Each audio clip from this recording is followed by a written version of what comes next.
Vamos ahora a abrir el libro santo, el Evangelio según San Juan, el capítulo 5. Y tenemos el privilegio y la bendición de ir a ver y escuchar y leer lo que tú nos vas a decir esta mañana. Háblanos, Espíritu Santo, tu pueblo escucha. Amén. Después de estas cosas había una fiesta de los judíos y Jesús subió a Jerusalén. En Jerusalén, cerca de la puerta de las ovejas, hay un estanque llamado en hebreo Betesda, el cual tiene 5 pórticos. En ellos yacían muchos enfermos, ciegos, cojos y paralíticos. Ahora bien, mi Biblia, lo que sigue, lo tiene en paréntesis. Ya, si alguno de ustedes tiene Biblia allí, lo más probable es que si tiene la versión Reina Valera no está en paréntesis, pero lo que viene está en paréntesis.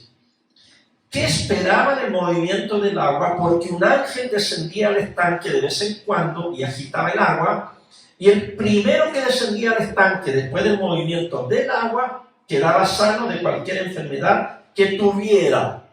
Cierra paréntesis y luego continúa el relato. Este paréntesis, todo este relato que explica el movimiento del agua, no está en los manuscritos más antiguos del Nuevo Testamento. Fue agregado posteriormente y tiene cierto sentido, porque si usted se salta desde el versículo 3, en la mitad del versículo 3, y se salta al 5, lo siguiente que yo voy a leer no se entendería si no se metió eso para explicarlo, que es el versículo 5. Allí había un hombre que hacía 38 años que estaba enfermo. Cuando Jesús lo vio acostado y se enteró de que llevaba ya mucho tiempo así, le dijo: ¿quieres ser sano? Y el enfermo le respondió: Señor, no tengo a nadie que me meta en el estanque cuando el agua se agita, y en lo que llego otro baja antes que yo.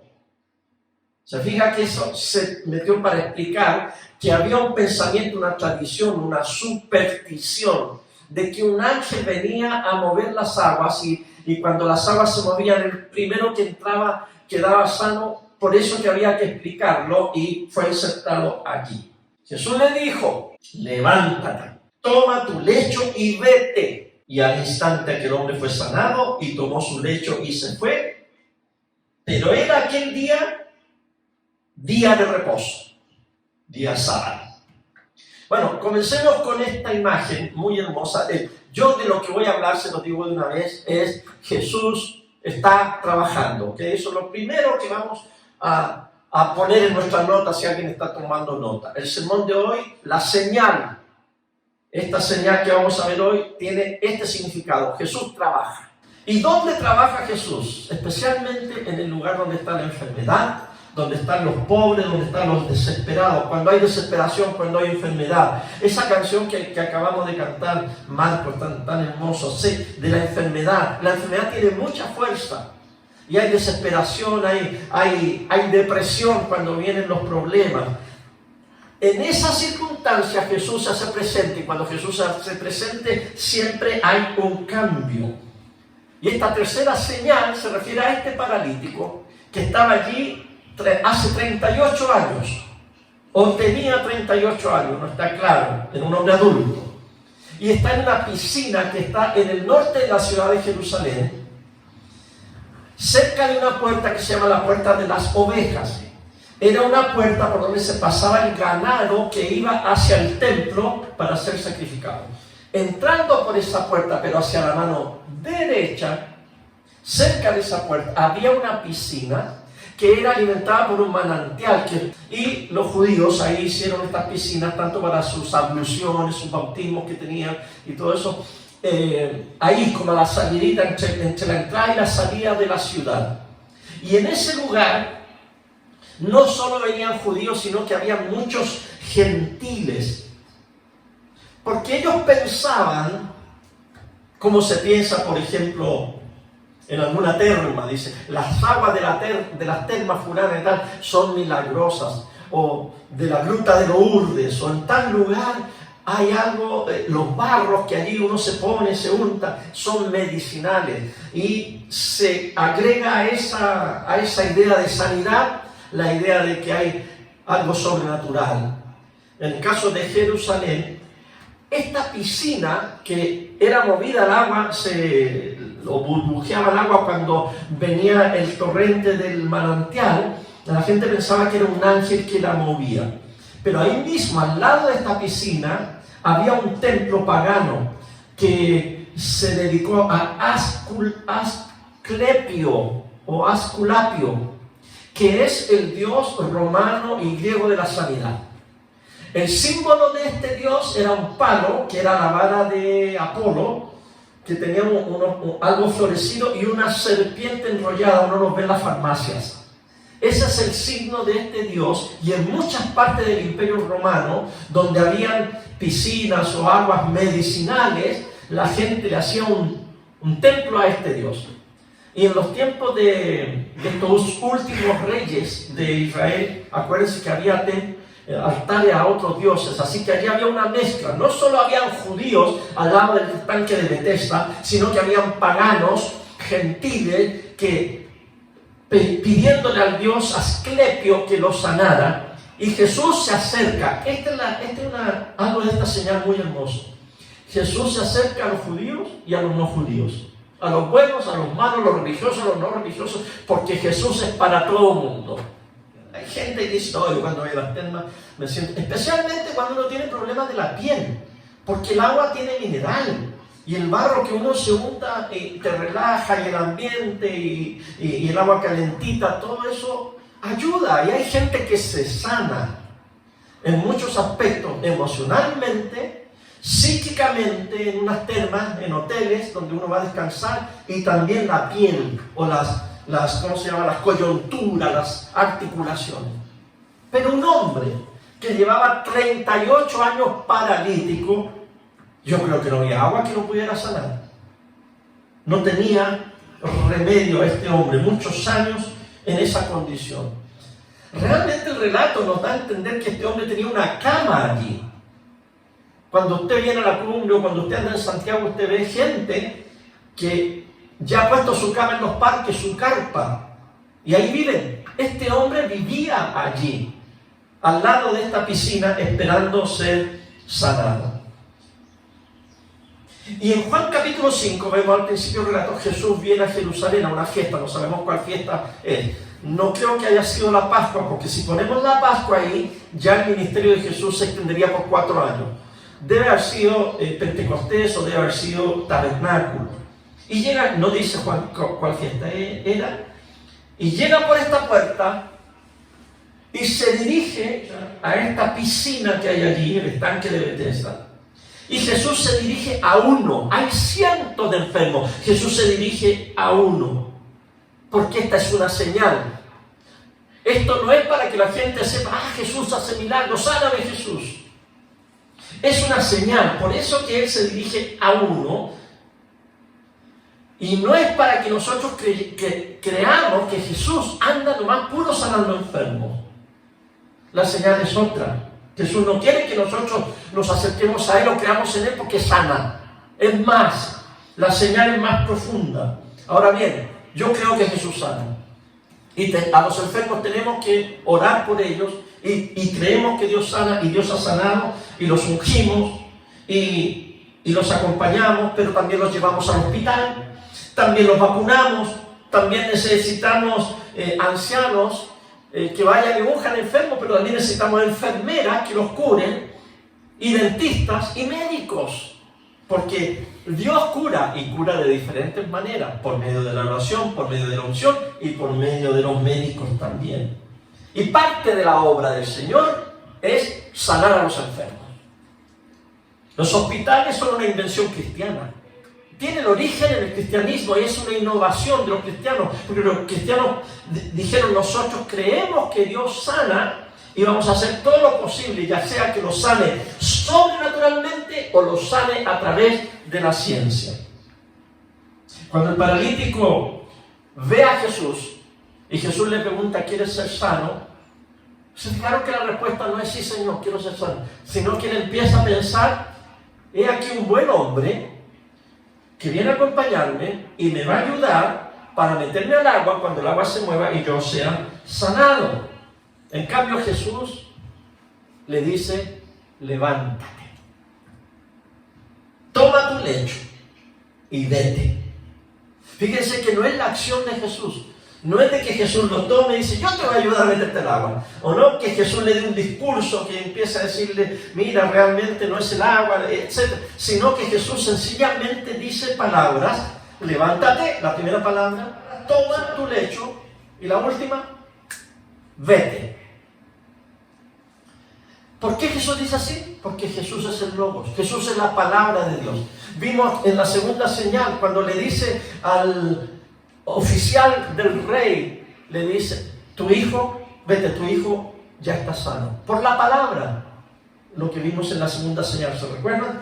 Ahora es lo mismo. Quiero que vayan al versículo 25 del capítulo 5.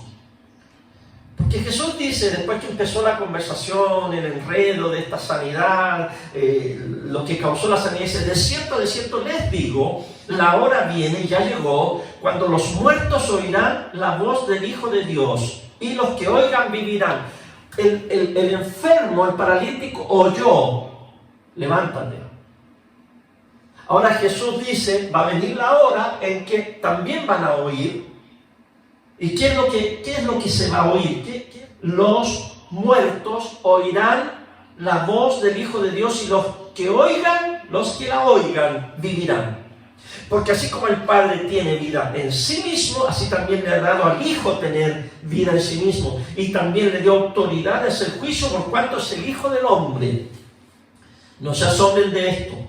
Vendrá el tiempo cuando todos los que están en los sepulcros otra vez oirán su voz. Y los que hicieron lo bueno saldrán a la resurrección de vida, pero los que hicieron lo malo a resurrección de condenación. No solo le dice Jesús a este enfermo, levántate, sino que también le dice, toma tu lecho, porque prácticamente vivía allí. En el fondo dice, cámbiate de casa. Ya no tienes que estar aquí toda tu vida esperando que el agua se mueva y aquí vas a comer y aquí vas a vivir y aquí vas a dormir y aquí vas a hacer tu vida. No, le dice, cámbiate de domicilio, levántate y vete, toma tu lecho y cámbiate, vete. Esta no será más tu casa, esta no será más tu residencia, esta no va a ser más tu identidad de paralítico, vete. Es necesario que salgas de aquí. Pero luego Juan pone una frasecita. Hay un problema. Pero aquel día era de reposo, era el día sábado. Versículo 10. Así que los judíos le dijeron a aquel que había sido sanado, hoy es día de reposo, no te está permitido llevar tu lecho. Pero él le respondió, el mismo que me sanó fue el que me dijo, toma tu lecho y anda. Entonces le preguntaron, ¿y quién fue el que te dijo, toma tu lecho y anda?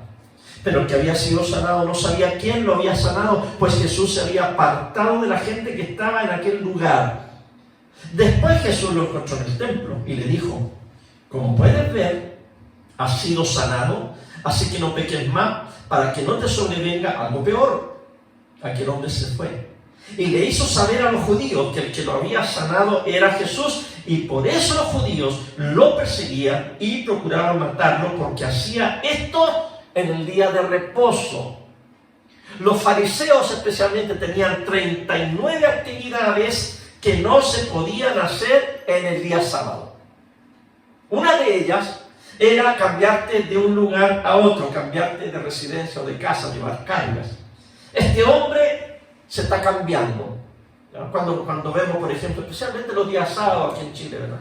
Cuando tengo un camión lleno de cosas y de colchones arriba, se está cambiando. Bueno, si fuéramos judíos, no, usted no se puede cambiar, puede cambiarse el viernes o el domingo, pero el día sábado no puede andar en la calle, le vamos a pasar una multa. No está permitido. Entonces, este hombre va por las calles de Jerusalén con la cama, el colchón, lo enrolló, y primera vez que caminaba y llevaba una carga y va feliz de la vida. Dice, a ver, un momentito, dice la policía religiosa, ¿qué está haciendo usted? No, que me voy, ¿por qué llevas tu lecho? No te está permitido el día sábado. Dice, es que el que me sanó me dijo que me fuera y me cambiara. Los religiosos lo detienen No puedes hacer esto hoy porque es día sábado. Y cuando les dice que fue Jesús el que lo sanó, y que le ordenó cambiarse de domicilio, los fariseos o los judíos, en el libro de Juan, cuando se habla de los judíos, más que nada se habla de Jerusalén, los que vivían en Jerusalén. La gente, los religiosos en Jerusalén, cuando ven a Jesús, que sanó a este hombre de 38 años que había estado paralítico, no dicen, oye, tú lo sanaste, eres profeta, eres un sanador, eres un doctor, ¿qué es lo que eres tú? Háblanos, cuéntanos. No, ellos lo tomaron como un enemigo que estaba transgrediendo el día sábado, no importaba la razón. Buscaban a Jesús, pero no para preguntarle, sino para hacerlo su enemigo y para matarlo. Y aquí hay una advertencia para nosotros también los cristianos. Si nos enfocamos en las reglas nada más, nunca veremos dónde el Espíritu sopla.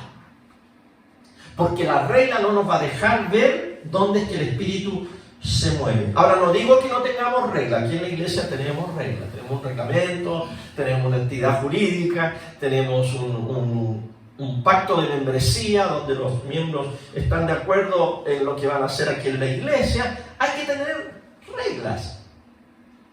El problema es que cuando el Espíritu Santo sopla, es posible que nuestras reglas nos impidan a nosotros ver dónde es que sopla el Espíritu Santo.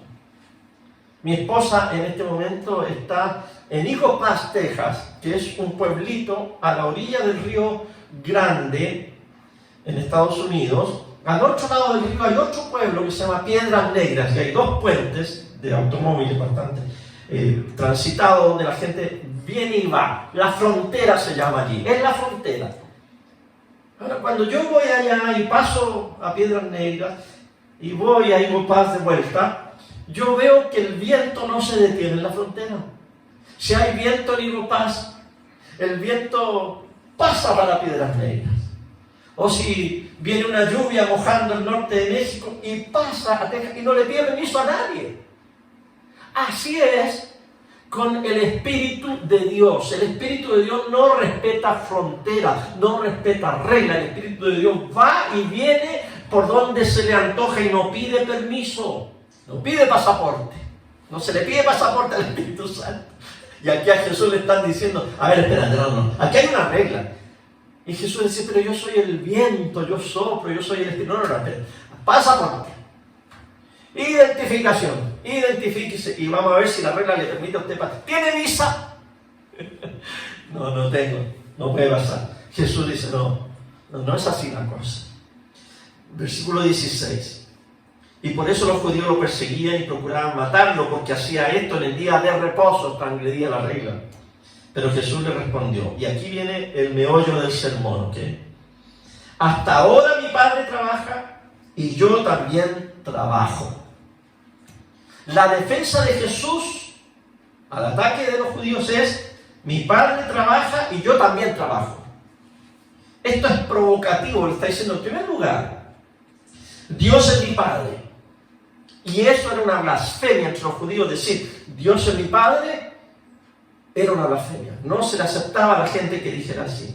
Y Jesús dijo, acuérdense más adelante en el libro de Juan, cuando Felipe le dijo, muéstranos al Padre. Felipe, pero si el que me ha visto a mí ha visto al Padre, eso basta. Jesús es muy provocativo con lo que está diciendo, Dios es mi Padre. Y lo segundo, que está diciendo que Dios está trabajando en el día sábado. Dos cosas muy difíciles de entender para los judíos. La razón por la cual trabajo hoy, dice Jesús, es porque Dios es mi papá. Y escuchen bien, mi papá también trabaja hoy. Y eso los alborotó teológicamente, mentalmente, sentimentalmente.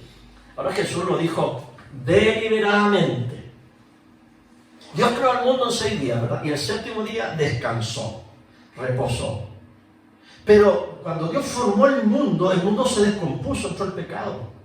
Y de ahí en adelante, Dios está trabajando en recomponer este mundo que se descompuso. Dios no deja de trabajar. Dios sigue trabajando, recomponiendo el mundo. Y el trabajo de Dios es sanar al mundo. Cualquier lugar donde estemos, donde tú y yo estemos, debemos estar allí como obreros de la obra de Dios sanando al mundo. Sea los pastores, los ancianos, los líderes en el ministerio, sea en la política, sea en la ecología, sea en la construcción, en la medicina o en un restaurante, donde quiera que tú trabajes, tú estás trabajando en sanar al mundo, estás haciendo la obra de Dios. Si tú estás haciendo la obra de Dios, tú eres miembro del Opus Dei. Porque opus en latín significa obra, de ahí viene la palabra ópera, y que al final terminó como obra en español, y Dei, de Dios, la obra de Dios. Yo lo que conozco del Opus Dei no es bueno, no es bueno. Yo sé que algunos están así, Fernando se fue por otro lado. Yo sé. Pero miren, una de las cosas que yo entiendo, que el origen de este grupo es tomar gente en las diversas posiciones profesionales del mundo y no llevárselos a un monasterio, no hacerlos curas o lo que sea, sino sencillamente que esas personas, allí donde están, hagan la obra de Dios, hagan el Opus Dei. Así que bíblicamente tú y yo somos miembros de la obra de Dios. Donde quiera que estemos trabajando, viviendo, divirtiéndonos, allí tenemos que hacer lo que Dios está haciendo y que todavía hasta este momento trabaja, hacer la obra de sanar al mundo. Esta es la señal, una señal muy profunda que está dando el Señor con este milagro. Los judíos dicen, no es el día para trabajar, y Jesús dice, pero mi padre trabaja y yo trabajo. Hay discrepancia, ¿verdad? No están de acuerdo. ¿Y saben por qué? Porque los judíos y Jesús están en una diferencia horaria. Ustedes saben que hay diferencias horarias en el mundo. El mundo es redondo, entonces no todos tenemos la misma hora. Tenemos una franja que van de polo a polo, y hoy estamos aquí en Chile en -4 GMT, -4. Pero el próximo sábado en la noche vamos a cambiar la hora y nos vamos a adelantar una hora.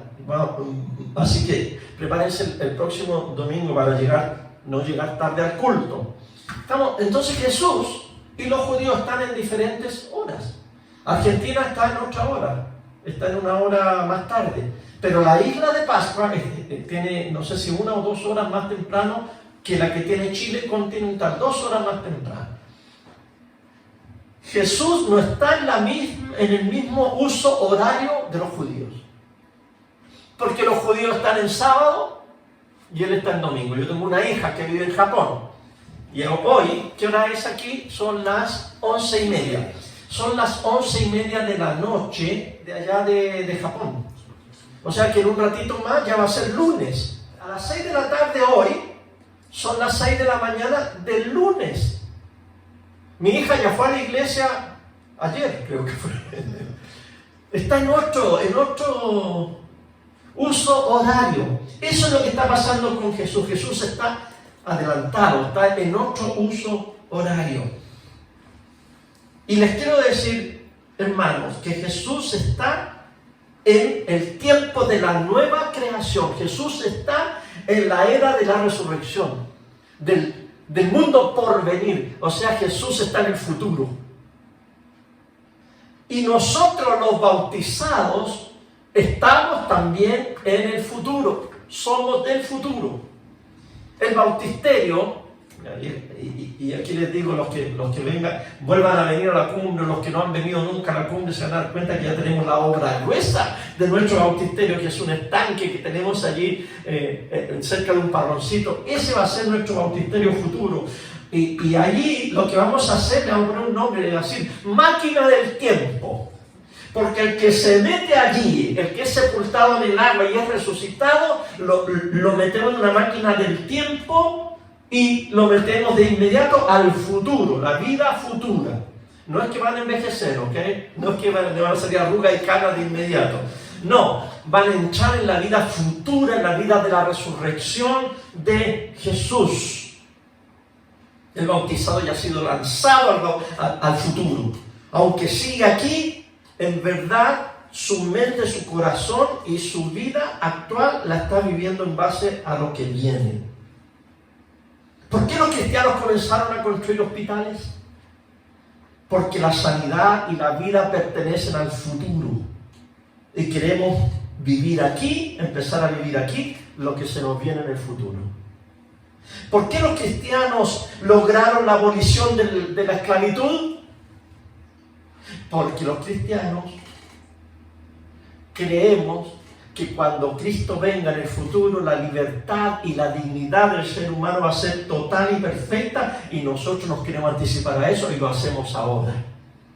¿Por qué los cristianos deberíamos convertir las espadas en rejas de arado y sus lanzas en hoces? Porque la paz pertenece a la era por venir y nosotros somos del futuro y la vamos a empezar a vivir ahora, ya. Hoy debemos tener la imaginación del Espíritu Santo. Hoy estamos anticipando al tiempo que viene en el futuro. Eso se llama revelación profética. Imaginarnos lo que viene. Claro, usted dice, pero estoy enfermo, pero estoy sin trabajo, pero estoy aproblemado, pero mis hijos, pero mi suegra, pero esto y lo otro. Está bien, este es tu presente ahora, pero acuérdate que hasta ahora Dios trabaja y el Padre trabaja y Jesús trabaja y tú eres parte de esa obra por lo que viene. Estás aquí, pero tu mente está en el futuro. En el futuro vamos a ser sanos. En el futuro no va a haber necesidad de nada. En el futuro no habrá llanto ni dolor y Jesús secará la lágrima de todos nuestros ojos. No habrá llanto ni dolor ni muerte, nada. Por eso nosotros vivimos como cristianos, no porque ponemos los ojos en las cosas de la tierra, sino en las cosas del cielo, de donde esperamos a nuestro Señor y Salvador. Así que, hermanos, esta señal de Jesús levantando a este paralítico y discutiendo con los judíos tiene este sentido. Mi Padre trabaja y yo trabajo, Jesús trabaja y Jesús vive en ti. Y ahora vamos nosotros a participar de la cena del Señor. Y al hacer eso, ¿qué es lo que estamos haciendo? Estamos teniendo comunión con el cuerpo y la sangre de Cristo y nos estamos nutriendo de ese Cristo que está allá, pero que viene para acá. Y que me está a mí preparando para ser agente de ese reino eterno y seguir trabajando en la obra de Dios. Nos alimentamos cada semana del pan y del vino en memoria del cuerpo y la sangre de Cristo que fue llevada a la cruz por nosotros, porque así nos nutrimos y en nuestro diario vivir y en nuestro trabajar por el reino lo recordamos. Por eso que necesitamos ahora tomar la cena del Señor. El mismo apóstol Juan, que escribió esta obra, escribió una carta, primera de Juan 4:17, y dijo, pues como Él es, como Jesucristo es, así somos nosotros en este mundo. Es decir, que ahora nosotros, los bautizados, somos lo mismo que Cristo es, exactamente lo mismo. Es decir, somos del futuro. Y trabajemos entonces por la instalación de ese reino. Hágase, Señor, tu voluntad en la tierra como se hace en el cielo. Hágase tu voluntad en lo temporal como se hace en lo infinito. En lo terrenal como en lo espiritual. Y para allá vamos. Somos del futuro, hermano, y Jesús trabaja y yo le animo. Trabaje. Ame a Dios. Ame a los demás y sirva al mundo. Por ahí se va experimentando la vida futura. Señor, gracias por la palabra. Gracias por esta tercera señal en el libro de Juan. Y gracias por abrir nuestra mente y darnos, Señor, la presencia de tu Espíritu Santo para ser como Jesús es aquí en la tierra. Ayúdanos, Señor, a trabajar por la obra de Dios. Mi Padre trabaja y yo también trabajo. Ayúdanos a vivir en ese uso horario diferente al del mundo, para que el mundo tenga esperanza y para que el mundo vea en nosotros la vida de Cristo. Somos del futuro, creemos en el futuro y dedicamos nuestra vida para nuestro Señor y Salvador Jesucristo, que trabaja en nosotros y a través de nosotros. Amén y amén.